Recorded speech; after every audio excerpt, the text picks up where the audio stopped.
Have you ever watched a robot arm move with incredible precision and wondered, how does it know how to do that? How does it think its way through a problem? Well, today we're going to pull back the curtain on exactly that.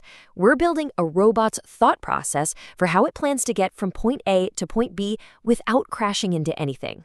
I mean, just picture a cluttered workbench or a busy factory floor. To a robot arm with all these different joints, that's basically a maze. So the challenge isn't just about the destination, it's about figuring out that perfect, collision-free dance of movements to get there. And that, right there, is the heart of motion planning. So here's how we're going to tackle this. We're going to build this plan from the ground up in 5 steps. First, we'll figure out how the robot sees its world. Then we'll explore that world using some clever randomness.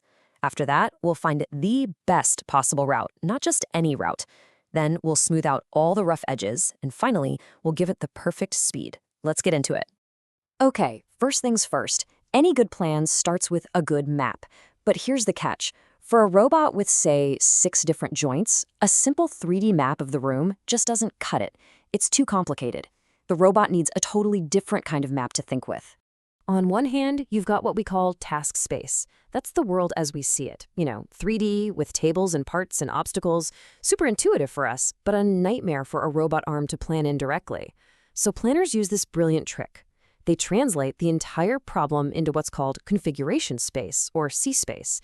And instead of worrying about where the arm is in the room, we only think about one thing, the specific angle of each of its 6 joints. So in this C space, the entire complicated robot arm gets simplified down to just a single point.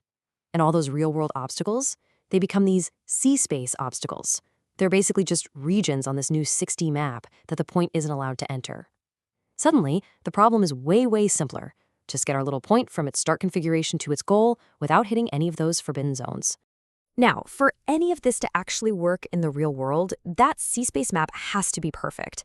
And this is an absolutely critical lesson learned during development. The map the planner thinks it has must perfectly match what the robot's controller is actually going to do. If there's even a tiny difference between the plan and reality, you're going to get collisions. That consistency is everything. Okay, so we have our special map, awesome. But how do we actually search that map to find a path? Well, this is where a really clever and surprisingly effective algorithm comes into play. It's called the Rapidly Exploring Random Tree, or RRT for short. So RRT works by growing a tree of possible moves, starting from the beginning. It's actually a really simple loop. First, it just picks a totally random spot on the map. Then it finds the closest branch on the tree it's already built. It tries to grow a tiny bit in that new direction. If that little step doesn't cause a collision, great. It adds that new bit to the tree.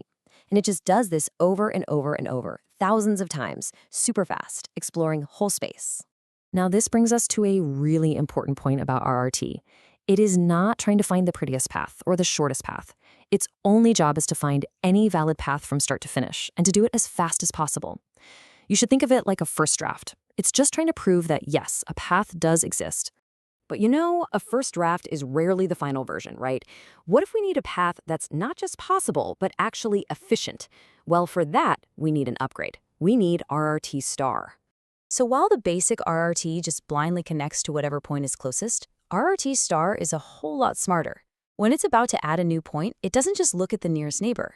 It looks at all the points in a little area around it and asks, which one of you gives me the shortest path back to the start? And it gets even better than that. This is the secret sauce. Rewiring. After RRT star adds that new node, it looks back at its neighbors and asks another question. It says, hey, for any of you guys nearby, would it actually be shorter to get to the start if you went through me instead? And if the answer is yes, it literally rewires the tree, creating new, better shortcuts. It's constantly optimizing the whole tree as it grows. And the results of this upgrade are just crystal clear. When you test them, yeah, both algorithms find a path, but RRT star consistently finds a path with a lower cost. And what that means for the robot is a shorter, more direct, and more efficient movement. It takes a little more computer power for sure, but the payoff is a much, much better plan. So RRT star gave us a really solid optimized path. But if you were to look at the raw output, it can still be kind of jagged, a little inefficient. It's time for a final polish to really smooth things out. So check this out. For a pretty complex slalom maneuver, the planner, even the fancy RRT star, initially broke the path down into 35 different waypoints. 35. That's a lot of tiny, little jerky movements for the robot. We can do better. The solution is a process called shortcutting, and the idea is just brilliantly simple. It randomly picks 2 points on the path that aren't right next to each other, then it tries to draw a straight line between them in C-space. If that new straight line path is totally free of collisions, it just throws away all the little points in between. And the result is, well, it's dramatic. After running the shortcutting algorithm, that complicated path is simplified from 35 waypoints all the way down to just 3 essential ones. It's the exact same start and end goal, but the journey between them is now so much cleaner, smoother, and more direct. We have our final smooth path. We're so close. But a path is just a list of places to go. It doesn't tell the robot how fast to move between them. And that's the final crucial piece of the puzzle. This last step is called time parameterization.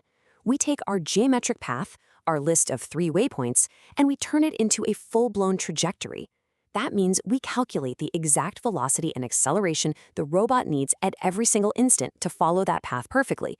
It turns the where to go into a detailed how and when to get there. For this job, we use a tool called TOPP-RA. Its goal is to find the absolute fastest way to get through our path without breaking any of the robot's physical rules, like maximum motor speed or how much torque the joints can handle. And this is a great example of smart, real-world engineering. If for some reason that tool isn't available, the system has a backup plan, a simpler method that still generates a safe, smooth motion. It ensures the robot can always get the job done. And there we have it, the whole shebang. A complete motion plan, built layer by layer. We started by creating a special map for the robot in C-space. We found a quick and dirty path, then we made it optimal, then we smoothed it out, and finally, we gave it a precise timeline. We've gone from an abstract problem to a concrete, ready-to-run plan for the robot.